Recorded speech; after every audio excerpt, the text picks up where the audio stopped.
I don't think I need remind you that I am one of the board members of this museum and that my annual contributions to this facility is a very tidy sum. I realize that. Well, Lockridge was reading that log for the public television, and I think that would take some sort of precedent. What's the problem here? Mr. Capwell would like access to the logbook. Ah, absolutely not. This is none of your business, Augusta. The hell it isn't. Everything that was recovered from the Amanda Lockridge is the Lockridge family property, and in my husband's absence, I am responsible for their safekeeping. I might suggest a guard, Mrs. Lockridge. Excellent idea. Hire one.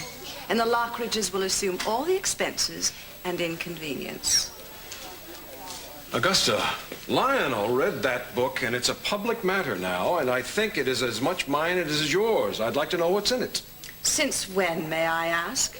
The Amanda Lockridge is our property, and so is the captain's logbook. That's over 100 years ago. Oh, well, it'll be 100 years before you see that book. You know, Augusta, it's interesting to me that you would stand here and argue about a logbook that's 100 years old while your husband is sitting in jail. For which I can thank you, I would assume. What does that mean? The arrest. I would make a very big wager that you're behind it. Would you be willing to wager the logbook? Not that big a wager, Cece.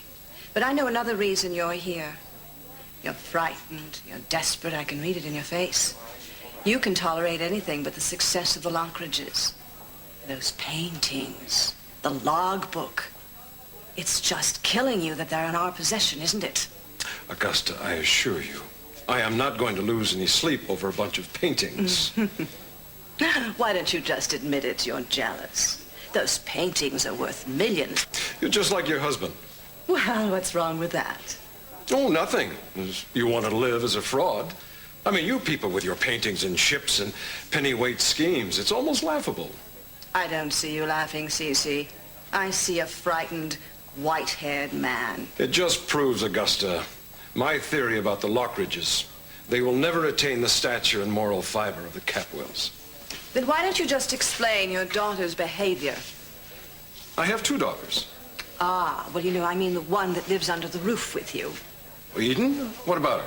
Well, she's following my husband around like a lovesick puppy. It's really quite disgusting the way she's acting. As her father, I would talk to her. Augusta, you should thank your lucky stars that you're a woman. I do. Mrs. Longridge, are you all right? I'm fine. It's just my husband I'm worried about. It's the first Christmas Eve we'll be apart.